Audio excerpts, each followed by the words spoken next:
Ir dažādi veidi, kā iedalīt tiesības, bet pamatā jāskatās, kādas attiecības tiek regulētas.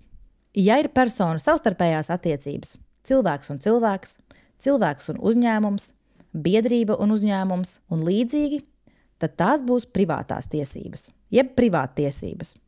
Populāri privāttiesību veidi ir, piemēram, darba tiesības vai ģimenes tiesības. Savukārt, ja runa ir par situāciju, kur ir privāta persona un valsts, kas pilda kādus savus pienākumus, tad tās būs publiskās tiesības.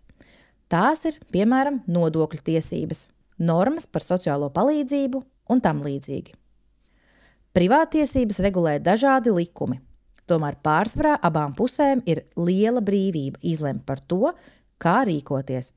Piemēram, ja runa ir par kādas preces pārdošanu un pirkšanu, puses brīvi izvēlās, kā pārdot, par kādu cenu, kad prece tiks piegādāta.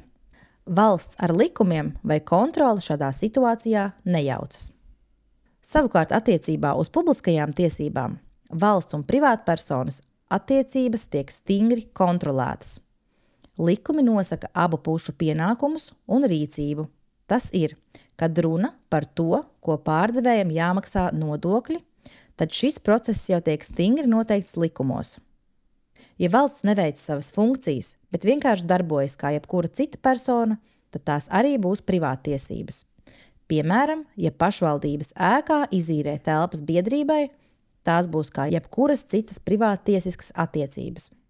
Šis informatīvais materiāls ir sagatavots ar Islandes, Lihtenšteinas un Norvēģijas atbalstu caur Eiropas ekonomiskās zonas un Norvēģijas grantu programmu Aktīvo iedzīvotāju fonds.